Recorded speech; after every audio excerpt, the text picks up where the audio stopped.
Untuk menyelamatkan kota Roma, Bapak Paus kemudian menempuh jarak sekitar 500 km. Oh, genderuwo ya? Oh, atau kuntilanak? Atau jin ya? Yaitu berserah kepada Tuhan dan melawan dengan kasih.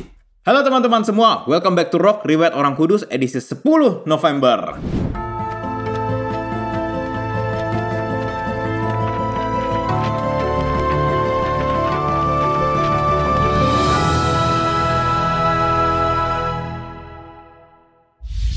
Hari ini kita akan membahas riwayat dari Paus ke-45, yaitu Paus Santo Leo Agung. Sebelum kita mulai, silahkan di-share dulu video ini supaya semakin banyak orang dapat hidup kudus lewat teladan para santo santa. Oke, tanpa berlama-lama lagi, mari kita mulai! Cerita bermula sekitar awal abad ke-5 di Kekaisaran Romawi. Pada masa ini, kekristenan sudah menjadi agama yang legal di Kekaisaran, dan Kristen mulai berkembang dengan pesat. Namun seiring berkembangnya agama Kristen, mulai muncul juga oknum-oknum yang semaunya sendiri menafsirkan ajaran gereja dan menciptakan teori-teori di luar tradisi suci, kitab suci, dan magisterium gereja. Gereja sudah mencoba meluruskan ajaran sesat itu dengan mengadakan konsili Efesus di tahun 431 yang mempertegas kodrat Yesus yang 100% Allah dan 100% manusia. Dan di tahun yang sama, seorang awam menerima tahbisan diakonat yang bernama Diakon Leo. Diakon Leo merupakan seorang diakon agung Romawi, semacam asisten paus lah istilahnya. Ia kemudian diberi misi penting oleh paus untuk berkarya di daerah Galia. Akan tetapi, dalam menjalankan misinya ini, Paus Sixtus III meninggal dunia. Singkat cerita, tahta Santo Petrus kemudian diduduki oleh Diakon Agung Leo pada 29 September 440. Oh ya, di zaman ini belum ada konklav ya guys, dan peraturan gereja tentang hierarki juga belum seperti sekarang. Jadi harap dimaklumi ya kalau pemilihannya agak berbeda dengan sekarang. Nah, selama memimpin gereja, Paus Leo berdevosi kepada Paus pertama, yaitu Santo Petrus Rasul, dan terkenal sebagai orang yang tidak takut pada apapun dan siapapun. Dan di awal karyanya, ia berusaha untuk tetap mempertahankan kesatuan gereja. Karena meski tahun 431 sudah ada konsili Efesus, tapi sepertinya ajaran-ajaran sesat tetap bermunculan satu persatu. Contohnya ajaran dari Pelagius. Pelagius menolak doktrin tentang dosa asal. Paus secara tegas menolak ajaran ini dan menyatakan kalau ini adalah ajaran sesat. Belum cukup sampai di situ, ia juga mengecam penerimaan kembali para imam, diakon, dan klerus di Aquileia tanpa secara terang-terangan menolak ajaran sesat Pelagius. Ia kemudian mendorong suatu sinode yang membahas mengenai hal itu, dan sinode menetapkan mereka yang ingin kembali ke gereja Kristen yang satu, kudus, katolik, dan apostolik harus dengan tegas mengatakan di depan umum kalau mereka menganut satu pengakuan iman yang tegas, yaitu syahadat para rasul.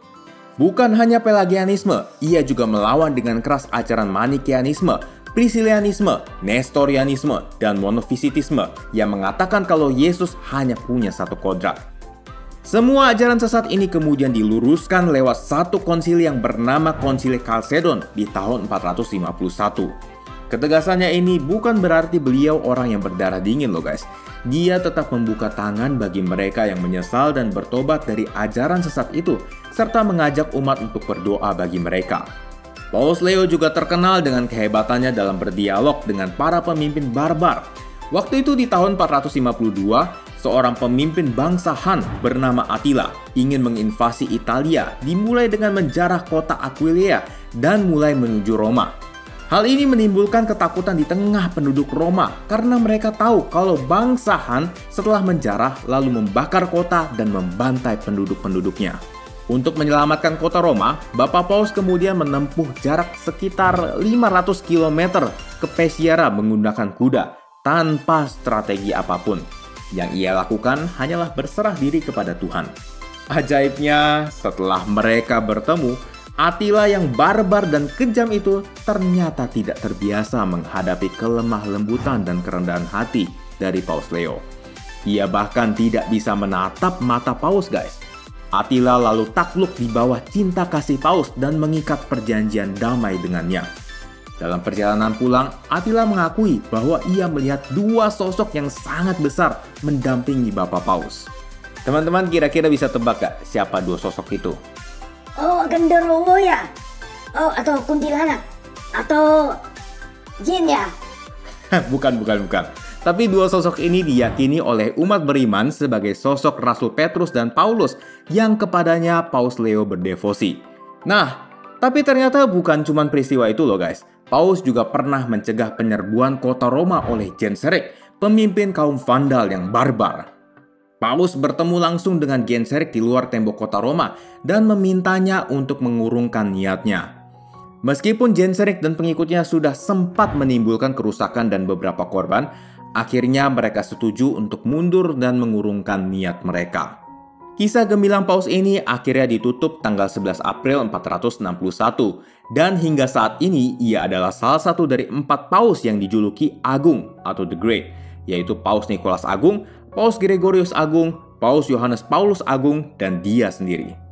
Nah, teman-teman, kita bisa belajar banyak hal dari Santo Leo Agung nih, yaitu berserah kepada Tuhan dan melawan dengan kasih.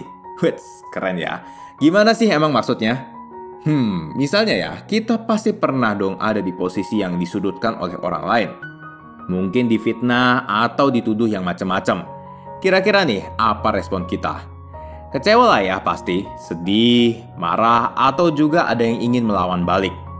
Nah, dalam kasus ini, Paus lewat berbagai perseteruannya dengan orang-orang memberi contoh kepada kita untuk melawan guys. Tapi bukan dengan fisik, melainkan dengan cinta kasih, yaitu dengan mendoakan lawan kita dan mengasihi mereka. Percayalah guys, kasih akan meluluhkan hati semua orang, bahkan hati orang barbar aja klepek-klepek guys. Dan satu lagi nih, jangan lupa untuk berserah kepada Tuhan akan segala sesuatu yang terjadi. Karena banyak dari kita yang melawan ketidakbenaran menggunakan kekuatan diri sendiri, sehingga masalah bukannya selesai, tapi malah melebar kemana-mana guys. Jadi teman-teman sekalian, yuk kita selalu belajar untuk mengasihi musuh kita dan berdoa bagi mereka yang menganiaya kita. Oke guys, begitulah kisah hidup dari Paus Santo Leo Agung. Semoga bermanfaat ya untuk kita semua. Terima kasih sudah menonton dan sampai jumpa di Rock edisi selanjutnya. Sayonara!